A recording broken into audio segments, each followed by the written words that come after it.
This is We the People podcast. My co-host Karen E. I'm Chuck Marple, your host. Hi, Karen. How you doing tonight? I'm doing pretty well. It's starting to cool down here, and I love fall weather and football and everything that comes with that. We could spend the whole night talking about football. Yep. Dear listeners, I can tell you that I'm very proud of our daughter because I made her a football fanatic. Like I said, we could talk about it for hours, but we're not going to. Tonight, we're going to talk about two crises that are tied together by one big thread. And that thread being science and or the lack of understanding and or acceptance of scientific fact. They are the COVID and climate change. Now, Karen, why do you think that so many people are willing to accept science when it comes to both these concerns? To be honest, I'm not sure. Part of it, I think, is it's been too politicized, and people sort of go down this path of, I'm all in on these beliefs. So if they hear something that doesn't maybe make sense to them, they don't think it through. There's like a level of cognitive dissonance to, well, I've had vaccines, for example, for polio and the MMR vaccine. I've had all these things and never had these illnesses, but somehow they can't tie that to COVID. Like I don't know. I just think it's cognitive dissonance. People just don't pay attention and or just don't understand science in general. Yeah, and the strange thing is that the conservative people have been pushing it. Just in the last 2 weeks, four conservative people who have their own shows have died from COVID. Fox News was forced to stop saying the things that they were saying about the vaccine and everything else on there because they were being sued for false things. The media, the social media is being a little bit more careful about what they allow to go on. But you're right. I think that this dissonance from reality is a lot of it.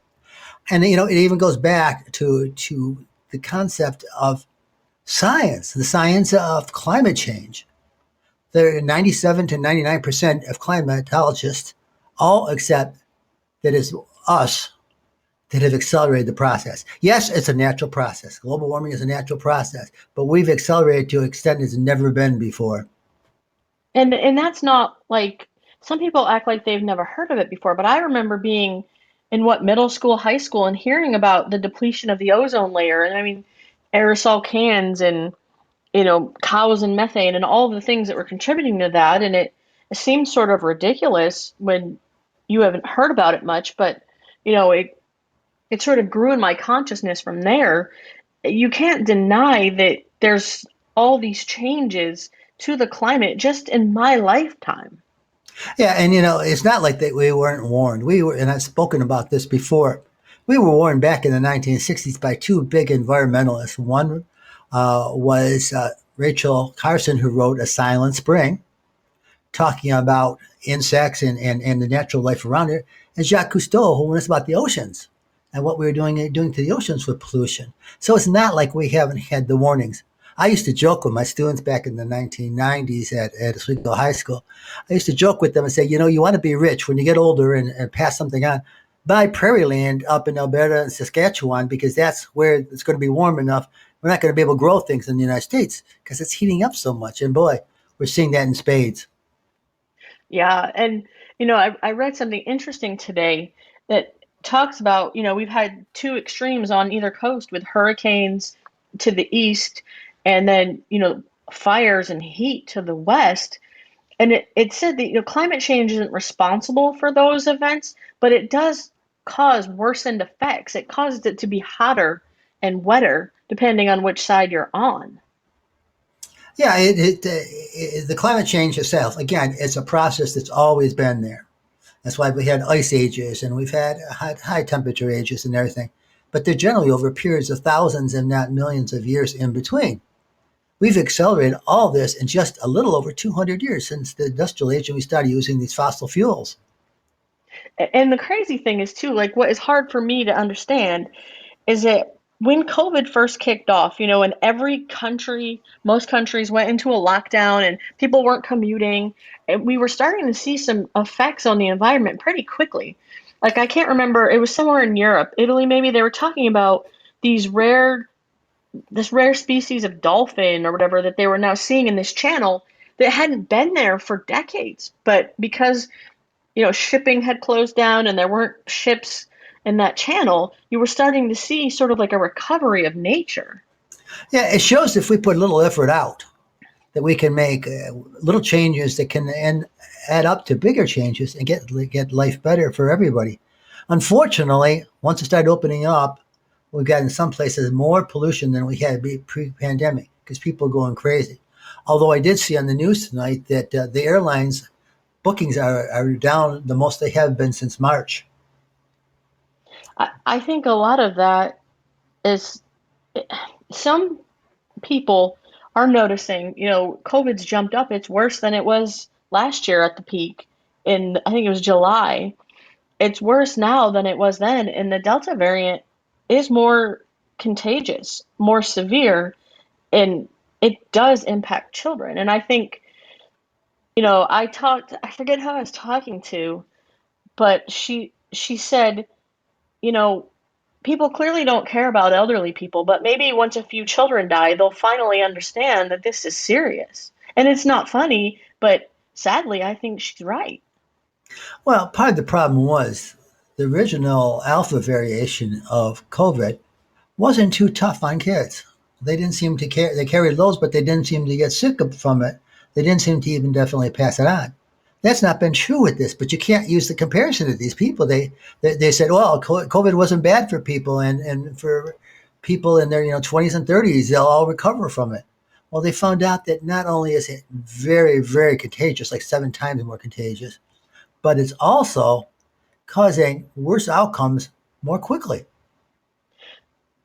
Yeah. I've seen a lot of like it's kind of like the science deniers, some of the things they post to social media and some of the reasons why maybe they feel distrust. I saw one spreadsheet I think it was last month that somebody posted and it talked about all the different viruses and when the virus was discovered and when the vaccine was discovered.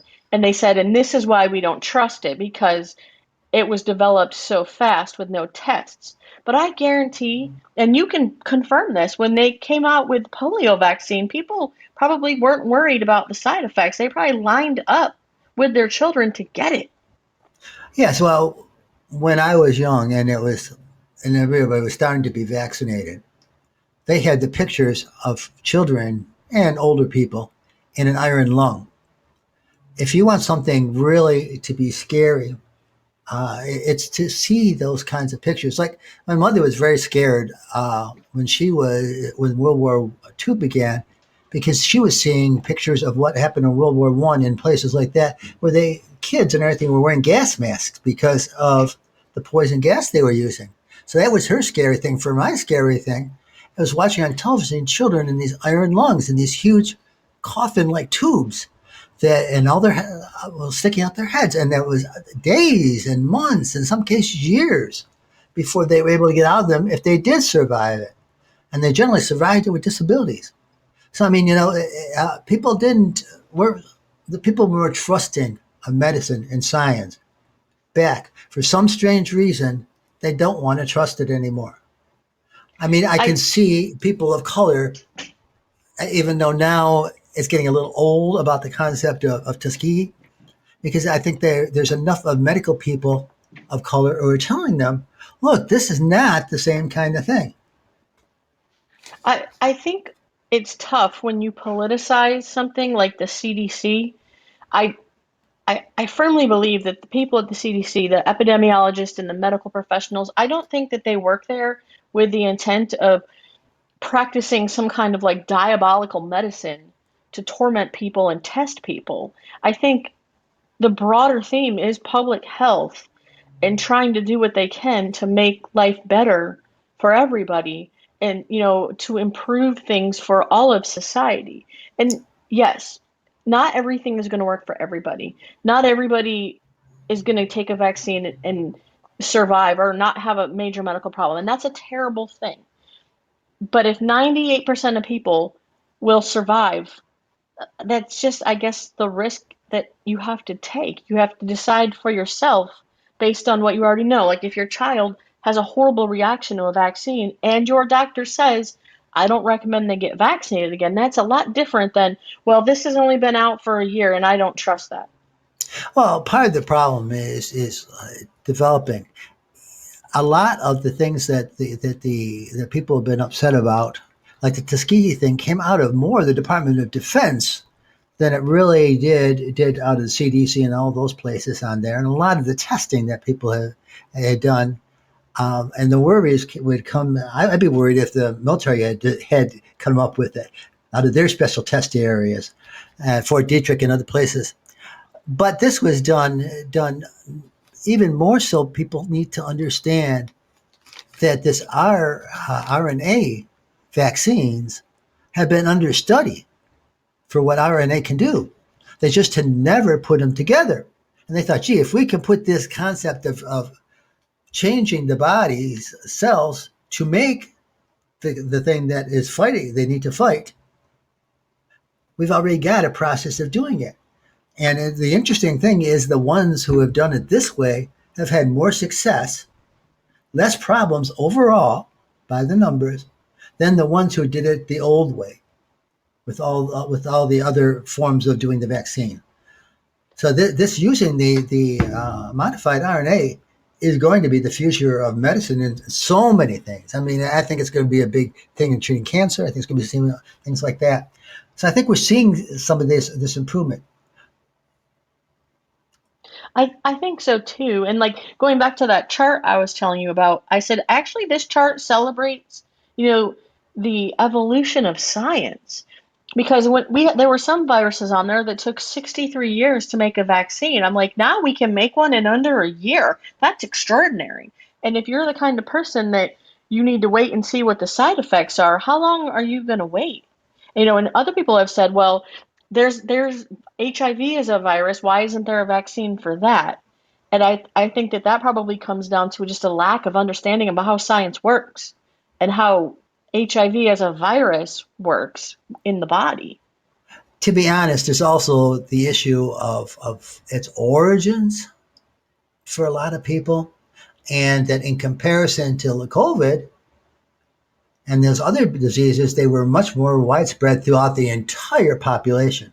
I think there's a prejudice, unfortunately, a prejudice about HIV and AIDS. So I would put that in a separate category when they're talking about there's no vaccine for it yet. They're working Well, on but it. The thing right now, the biggest thing was they can keep people alive with it, which they couldn't do before. right. Well, here's another interesting parallel to that, though. HIV is actually a pretty good study. Had they not politicized that and, looked down based on the origins of it, they could have pretty much wiped it out of existence long before it became a big deal, which is the same thing with COVID. Had we locked down borders earlier and had we put on masks sooner, it wouldn't have blown up to these epic world proportions. Well, the whole concept with the politicizing masks is that led into politicizing vaccines. I think Yeah. that there would have been less problem. There is one good, true sign that things are changing, and I think so many people saying are dying. 2 months ago, or maybe it was a little less, I don't know the exact dates of it. They did a survey. 34% said they would not get the vaccine no matter what. That's down to like 20% now, which is a huge number because 20% puts us back into that framework of that so-called, that the scientists don't like to use, herd immunity. I want to say mentality. We got that in a different way, but herd immunity, or that there's enough people vaccinated or been infected bad enough that there isn't anything for the virus to attack anymore.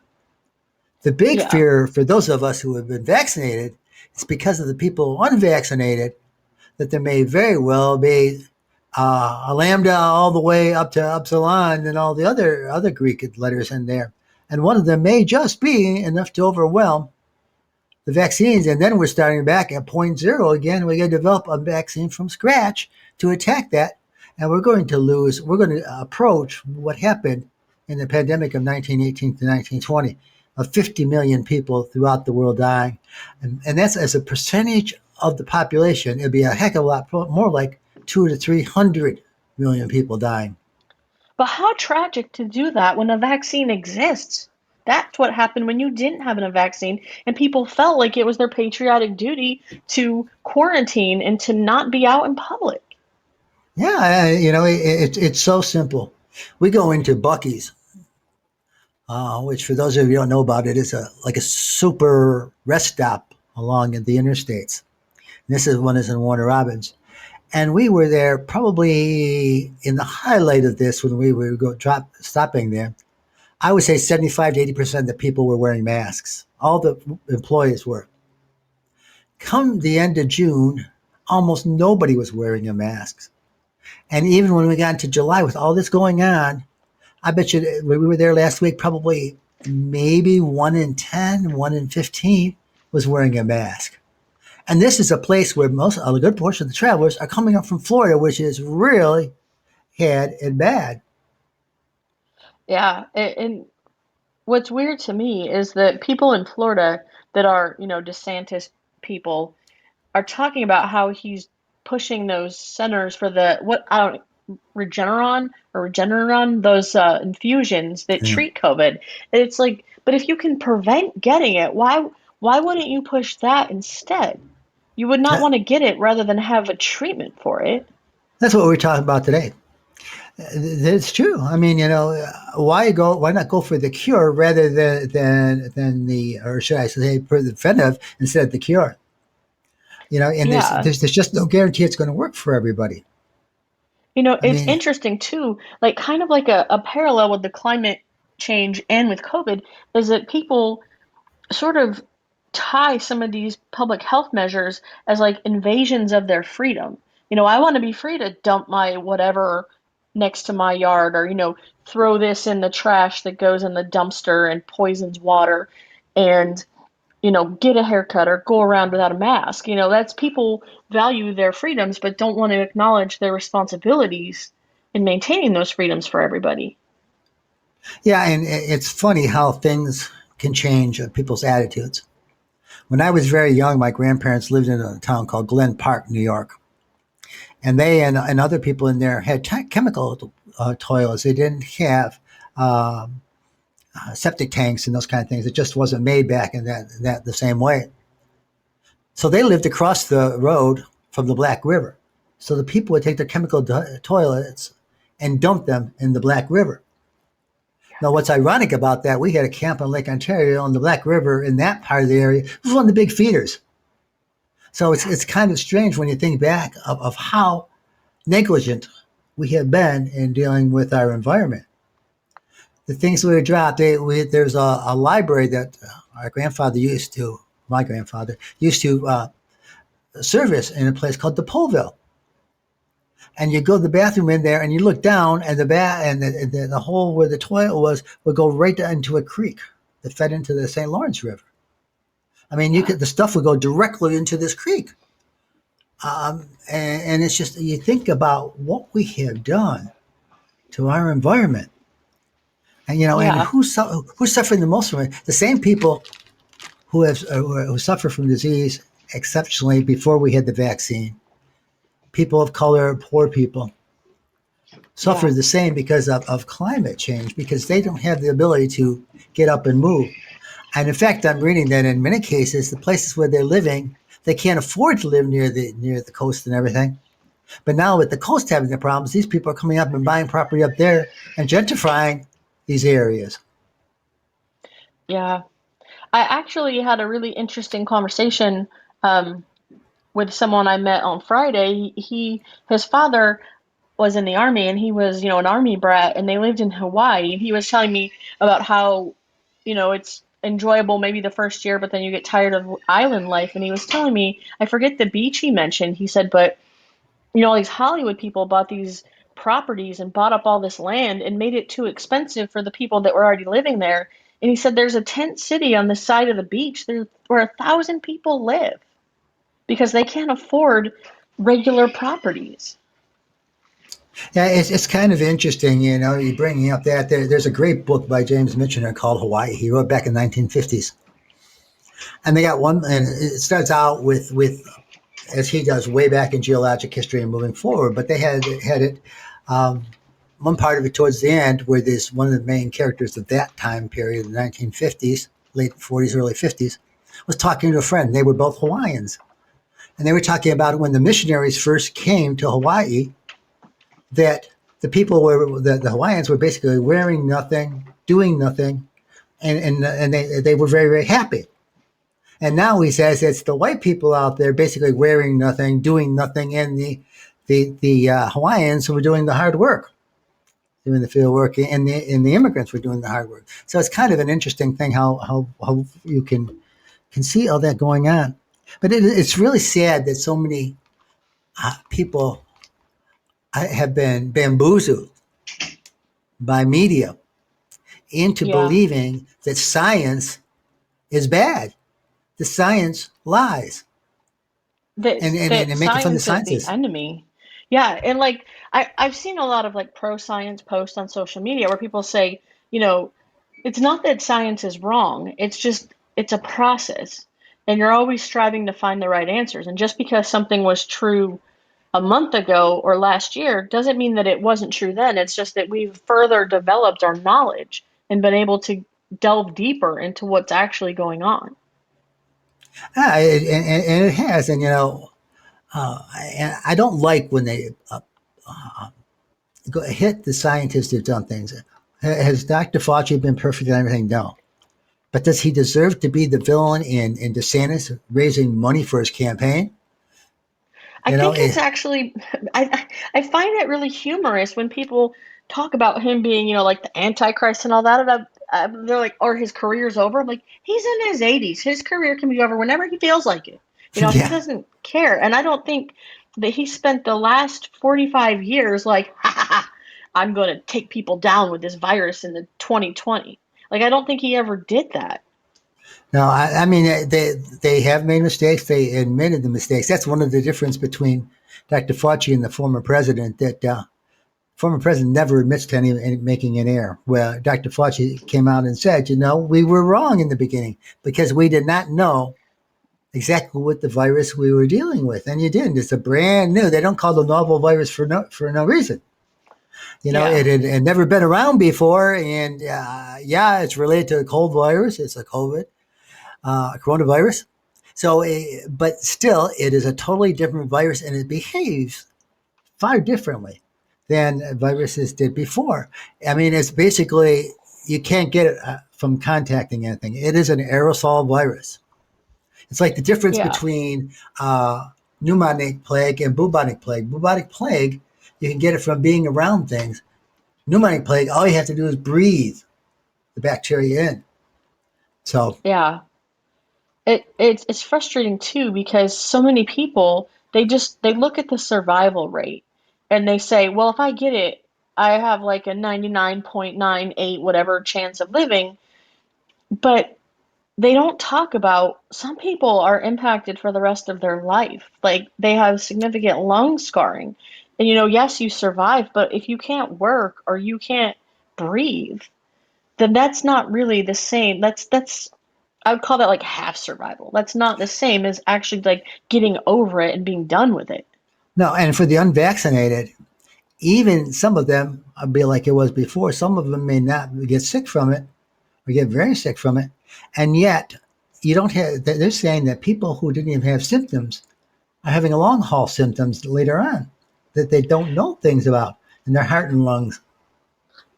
Yeah, and one of the things that we haven't really talked about is, the whole thing behind flattening the curve last year was to prevent the medical system from being saturated, and that's what we're dealing with right now. And I feel like if you can be vaccinated and it's recommended and you don't have anything that says you can't be vaccinated, you should not be permitted to take up an ICU bed because people in this country are dying of heart attacks and gallstone attacks, things that are completely recoverable. Like that is sickening to me. We're like a third world country when people can't get into the hospital with something like gallstones because all the beds are taken up by COVID patients who are likely unvaccinated. And in fact, I think you saw that cartoon today was sent to you, where they said that the people should the people COVID people should be out in a tent, and the people who are Hmm. generally sick with everything else and been vaccinated should be in the hospital beds taken care of. People are dying because they can't get the services because the unvaccinated are taking up all the beds in hospitals. I see. It's my understanding right now. Alabama has 0 ICU beds available. People are getting treated in their cars. There's no place for them.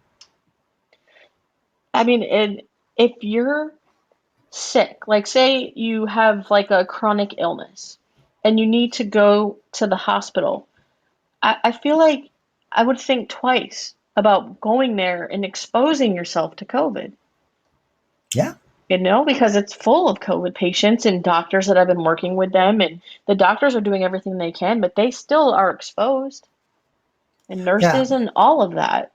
Well, I got to admit, when I had those procedures last week. I won't go into detail with them for your listeners, but I had a couple of minor procedures last week, and I ended up having to be scheduled at another hospital than I was originally going to be scheduled for. And I still was pretty nervous, and I even had to have a COVID test the day before, which was kind of funny because the tech who did it dropped the first swab on the floor, so she had to do a second swab. Oh, First one really tickled my nose a lot. The second one wasn't so bad. But, if you get poked enough or prodded enough, nothing seems to bother you much. yeah. But I mean that the test is brutal anyway. Like there are people like now the military it's 100% required. And before they were talking about like civilians either would get vaccinated or they have to be tested. Was it every other week, I think? Yeah. And I think that's sort of almost like a threat of like get vaccinated or get poked in the face, every other week, which is brutal. Well, if they had to have it all the time and everything, and they might have different kind of tests that they want to do, I don't know. I just think that there's no reason why we can't have mandates for masks, particularly to protect our children. I mean, Yes. you have two, and we have two more grandchildren up in Alaska that are not eligible for vaccines yet.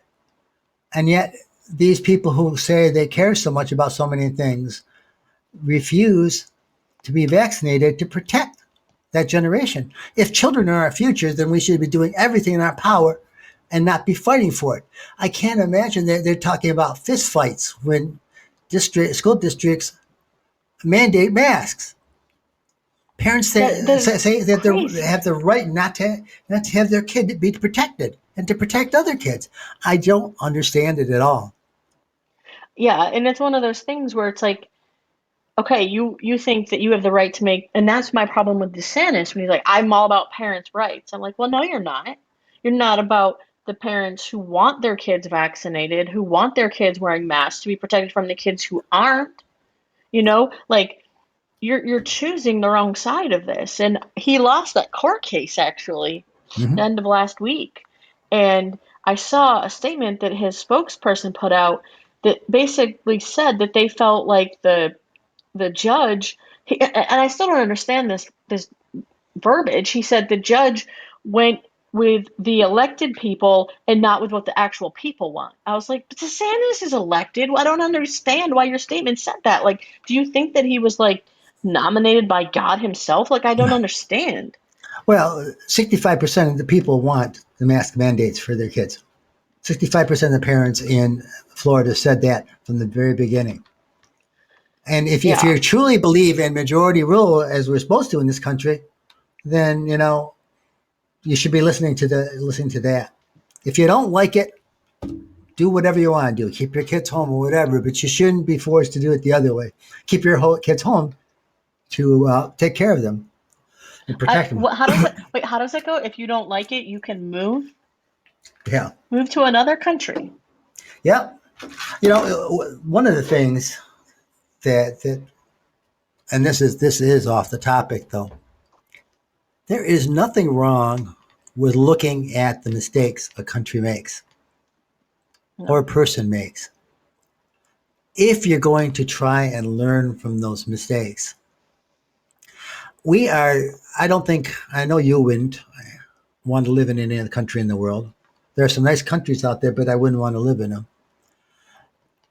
I really, you and your brother both honorably served in the Air Force for 20 years. You did all kinds of things that were tough, leaving your families and everything, in dangerous areas and dangerous jobs. And I don't understand why people think that you can't have the right to criticize your government. I mean, we saw the former president go up and basically have a love affair with the flag. But did he what the things he was saying and doing? Were they standing up for what that flag truly stands for? Democracy. Would they be Colin Kaepernick so far back, doing what he did and standing up and paying a horrible price for it, because there were a lot better quarterbacks, a lot less quarterbacks continue to work when he was out. But whether they do this, they still do love of this country. And I've said this. In fact, I think I said this when we had Elle on. Is that I find it amazing that so many people of color talk about how much they love this country when they feel this country does not love them back. Yeah. And that's a bit off the topic what we're having, but it's an important thought in here. I look at other things going on, particularly with the COVID and the hurricanes and the fires and all these kinds of things. People out there risking their lives to take care of other people.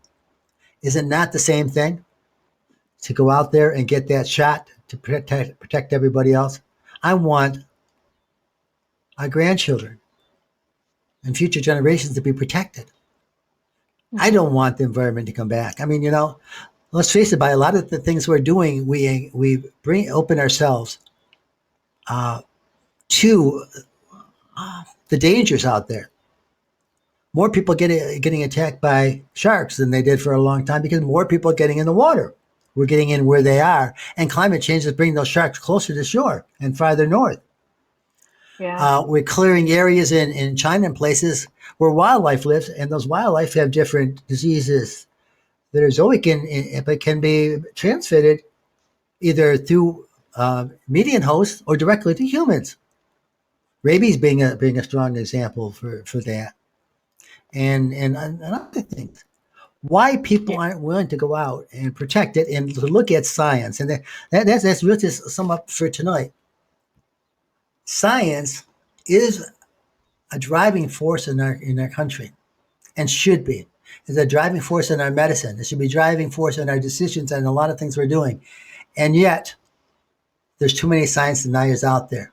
And unfortunately, we're losing so many people to this. And their last words are to their families and people, get the vaccine. A sad thing. What do you think? I agree completely. Like it's so many people, like you said, that were outspoken against the vaccine and COVID deniers and all that. When they're dying, they're even saying get the vaccine. So it's totally preventable in most cases. It's sad. And like I say, I'm hoping that someday science will have as big a place out there as disinformation has. So thank you for being my co-host tonight again, and we're going to do that at least a couple of times a month going forward. Thank you, listeners and viewers will get to see this too. God bless you and protect you. God bless and protect our great nation and those legitimate leaders. God bless and protect our first line responders, and God bless and protect our troops wherever they are. Good night.